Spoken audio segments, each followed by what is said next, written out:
37-year-old intensive care unit nurse Alex Preti was fatally shot by Border Patrol in Minnesota over the weekend. All right, folks, buckle up. Today, we're diving headfirst into a story that should chill you to your core. We're talking about federal agents, a dead American citizen, and a whole lot of lies coming straight from the top. If you think your rights are guaranteed, this one's going to be a rude awakening. Let's get into it.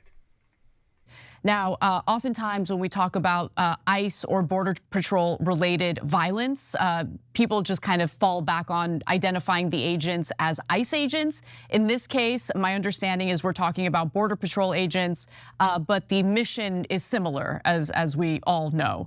Now, with that in mind, much like the Renee Good shooting, the claims and statements made by various Trump administration officials fly in the face of the truth and contradict what we can all see on video.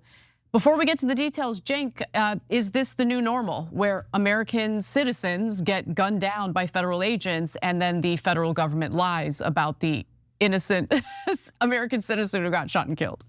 Yeah, so there's two parts to this story. One is shooting unarmed people in the streets, and he was unarmed because they'd already taken his gun away when they murdered him. And what kind of police state is our government setting up right now? And how is that going to affect both the left and the right? And then the second topic is the giant lies of the Trump administration, calling this person a terrorist who was about to be an assassin. Right? So the lies are over the top and should give you a sense of who's right and who's wrong. Now, before we show you the various videos that we've prepared for this segment, I actually want to start this off with the initial statement coming from the Department of Homeland Security. I want you to keep in mind what the Department of Homeland Security said in this post as we watch the videos. So they wrote that at 9:05 a.m. Central Time, as DHS law enforcement officers were conducting a targeted operation in Minneapolis, against an illegal alien wanted for violent assault, an individual approached US Border Patrol officers with a 9mm semi-automatic handgun seen here. And the tweet does include a photo of the weapon. Now, they continue to say that the officers attempted to disarm the suspect, but the armed suspect violently resisted. More details on the armed struggle are forthcoming. Fearing for his life and the lives and safety of fellow officers, an agent, meaning one, fired defensive shots. Medics on the scene immediately delivered medical aid to the subject, but was pronounced dead at the scene. The suspect also had 2 magazines and no ID. This looks like a situation where an individual wanted to do maximum damage and massacre law enforcement. Massacre law enforcement, okay? Okay, so hold up. So the Department of Homeland Security wants us to believe that this guy, Alex Preti, was basically a one-man army, a super villain out to massacre law enforcement. Seriously? They paint this picture of a deranged assassin with 2 magazines, no ID, just lurking to take out federal agents. It's like they're trying to write a bad action movie script, not report facts. This is classic fear-mongering, folks. This immediately jumped to demonizing the victim, turning him into a boogeyman to justify their actions. It's a tactic as old as time. Discredit the dead guy, make him sound like a monster, and suddenly the federal agents who killed him are heroes. Convenient, right? But here's the kicker. We've got video evidence. We've got the actual footage that contradicts their entire elaborate narrative. They're telling us a story, a dark fairy tale designed to make us afraid and to side with unchecked government power. They want us to believe that anyone who approaches an officer, even if holding just a phone, is an imminent danger and threat. It's not just a lie, it's an insult to our intelligence. They're banking on us being too lazy to look beyond their official press release. They want us to swallow this whole massacre law enforcement garbage without any questions. Well, guess what? We've got eyes, and we're not buying what they're selling. Not when the video shows a completely different reality. Approached officers with his gun, which gives you the sense that, oh, well, I mean, obviously that's gonna give you this visual of a person who is armed, brandishing their weapon, approaching officials or approaching ICE agents. Now, is that what really happened? Well, why don't we start off with the very first video here, and you can judge for yourselves if it looks like he approached ICE agents with a gun drawn. All right, so you see the scene. All right, so you're about to see Preti is the one who was on the street and he's walking back. He's walking back. He's the one. ICE agent pushes a woman to the ground, or Border Patrol agent, I should say, pushes her to the ground, pepper spraying her. Preti is the one who's attempting to help her get up. And as he's trying to help her, you see several agents pepper spraying. You see a struggle ensue. Now, I want to go to the next video. This is not the video of the shooting. We're going to get to that in just a minute. I'm just showing you what happened leading up to the shooting, because in this next video, you will see that Preti is holding something. It's not a gun, but I want you to take a look at what he's holding and then ask yourself, is this an individual who appears to be an imminent threat to Border Patrol agents? Take a look.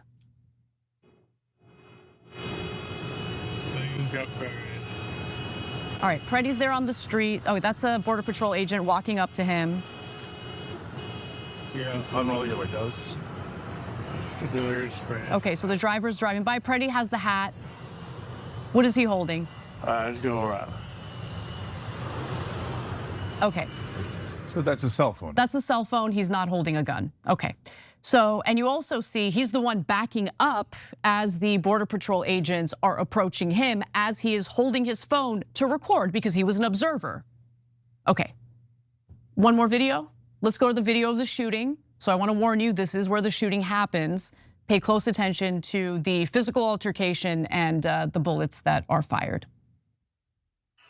All right, so as you can see, it's a chaotic scene. The agents separate the woman from Preti, who Preti was trying to help her up.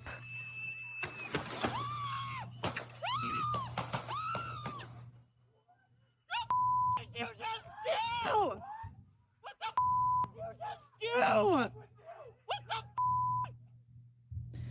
So that's where the shooting happens. So we also know that Preti was in fact carrying a weapon. He was carrying a firearm. That has been widely reported. It was a legal weapon. Not only was it registered, he had a permit for concealed carry. And law enforcement, we're gonna go to law enforcement, what they had to say about the weapon in just a minute. But before we do, Cenk, opportunity to comment. Yeah, so some on the extreme right are saying he attacked ICE. I mean, it's obviously not true. Look, you just saw the video. So this is a litmus test of whether you have eyes and ears. Did he tackle the 6 ICE agents at once? Or did they push him first? They pushed the woman first. They pushed the woman first, then when he's trying to help the woman, they push him first. They accost him, they tackle him, and in the video where you could see they take his gun away, they take his gun away, they disarm him, and then they kill him. And then there's a pause in the shooting, and then they shoot 5 more times to make sure that he's fully executed. So let's actually show those videos, though. Yeah, we're gonna show that in a second. My point here, though, is that some folks on the extreme right are saying he had it coming. If he had it coming, that's interfering with law enforcement and assaulting poor victims of law enforcement. Look, at that point, you're so mental, I can't, there's no reasoning with unreasonable people. There's no reasoning with you, right? Like, because that's such a Rorschach test. You know, you remember that white dress, purple, blue dress? And you're like, no, it's an orange dress. Like, you saw the video. How could anyone in their right mind think Preti is a monster assassin who is looking to execute those agents? Come on, you have to be a lunatic to believe that. So, all right, so is it worth murdering this guy? Wait till you see the videos of him being disarmed.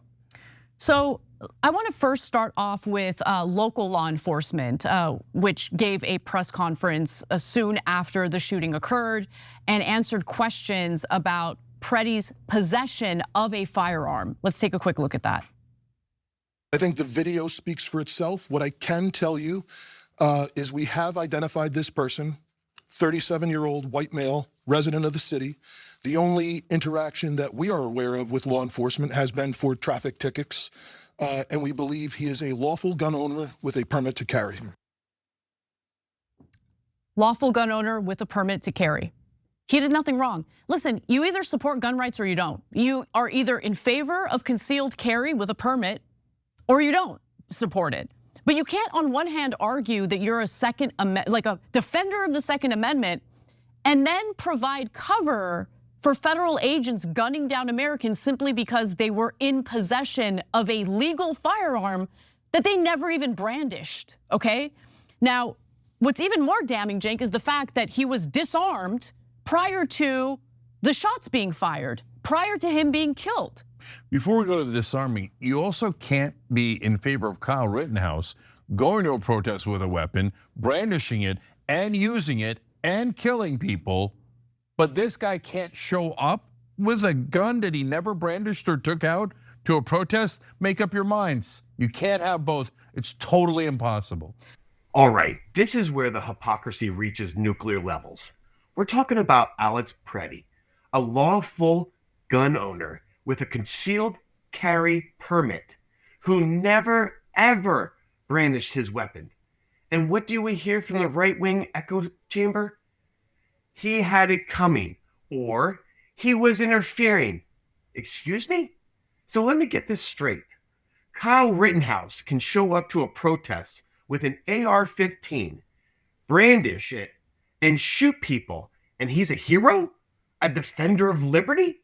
But Alex Preti, a guy with a legally owned handgun who didn't even pull it out, is murdered by federal agents, and suddenly he's a villain? You can't have it both ways, people. That's not how principles work. That's how cherry picking works. You either believe in the Second Amendment for everyone who legally owns a firearm, or you don't. You can't be a Second Amendment defender only when it suits your political narrative. Only when the person holding the gun aligns with your ideology. That's not supporting gun rights. That's supporting your team and throwing others under the bus. This isn't about protecting law enforcement. It's about selective outrage and political opportunism. If you truly believe in the right to bear arms, then you should be absolutely furious that a lawful gun owner who was disarmed and then executed by federal agents. Anything less is just a flimsy excuse to justify state violence against someone you don't like. It's absolutely shameful. So I wanted to show you a slowed down video which will help you see without and understand without a shadow of a doubt that he was disarmed prior to the agent shooting and killing him. Take a look.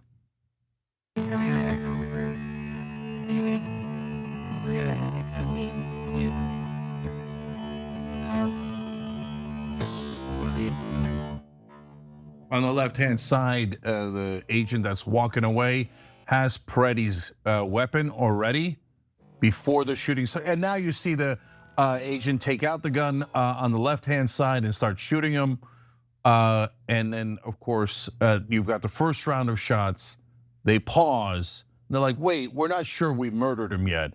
And they take 5 more shots to make sure that they've executed him. So look, there needs to be an independent and in-depth investigation. I've seen some claims that an officer's firearm went off accidentally, and that's what caused the volley of bullets we hear. We are now hearing reports from Trump administration officials that it wasn't just one agent who fired, it was 2. We don't know what the identities of these agents are because they will not disclose any of that information to the public. And there are issues with whether or not there will even be an accurate, independent and in-depth investigation into what happened. So we're gonna get to those details in just a minute. But Cenk, the aftermath of this shooting and the reaction from the Trump administration was very similar to the reaction we saw from the Trump administration following the ICE shooting, fatal shooting of Renee Nicole Good. Because the first thing they did is come out and refer to her as a domestic terrorist. In this case, you have some Trump administration officials referring to Preti as an assassin, others referring to him, yes, as a domestic terrorist. I'm gonna get to all of that in just a minute, but any thoughts about the shooting itself before we move on to that? Yeah, look, I think that ICE and Border Patrol and all those things are attacking these cities, and they're all blue cities, in order to cause this kind of violence and unrest and chaos.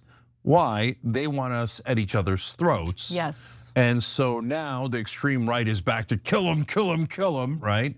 And the left is back to we hate you. And look at these guys saying kill us all, right? And so how do you expect us not to hate you after you celebrate the death of this person? The right wing, I know, will say, then you celebrated Charlie Kirk. There we go. Perfect. The people in power are like, yes, they're back at each other's throats. And second objective, establish a police state. And a police state doesn't care if you're armed or unarmed, doesn't care if he's right wing, you're right wing or left wing. Once you have a police state, the people they're gonna represent is not Republicans or Democrats. They're going to represent the powerful and the elites. Yep. And they are establishing that now. And they're saying, look, this is not even within the bounds of what we consider normal in America. A police state, but with badges and names. No. Armed, masked, anonymous gunmen murdering American citizens in the streets. And what they're doing here, guys, is they're testing the waters. Totally. How much will Americans tolerate? Can we actually murder Americans in the streets and get away with it? Because if we can, beautiful, then America is ready for a police state. This is the really chilling part, folks. When they talk about testing the waters, they're not kidding. This isn't just an isolated incident. It's a terrifying experiment. The federal government, under the Trump administration, was actively pushing the boundaries, seeing just how much state-sanctioned violence and outright lies the American public would tolerate.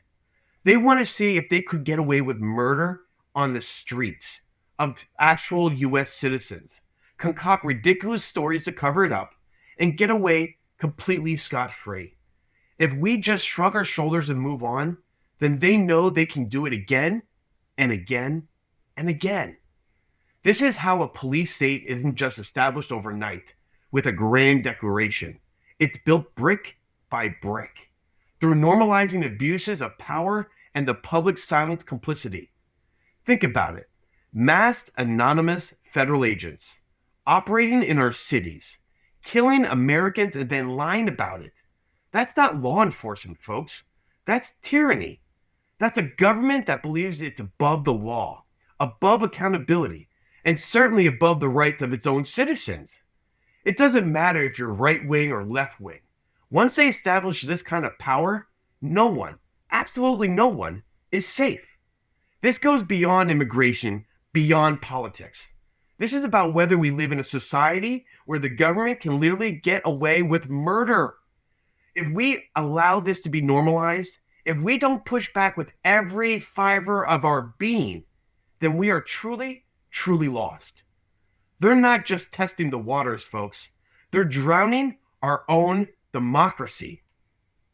Yeah, that's exactly right. This to me goes well beyond immigration enforcement. Look, you can be in favor of enforcing our immigration laws and still speak out against government, federal agents abusing their power. And that's what's happening here. It's so obviously clear. And think about the history of this country. Think about the recent history of this country. Things get normalized very easily. So if you allow this to be normalized, if you allow militarized, masked federal agents to show up to cities across this country and gun down Americans, lie about said victims later after the fact, after gunning them down and robbing them of their lives, well, then no one's safe in this country. Then we already do live under a tyrannical government. This isn't just about one tragic death. It's about the erosion of our fundamental rights and the alarming normalization of state violence. If we don't speak out now, if we don't demand accountability, then who's next? Your silence is their permission. So hit that like button, subscribe, and share this video far and wide. Let's make sure these stories don't get buried. Tell me, what do you think? Drop your comments below. Let's keep this conversation going, and always stay vigilant.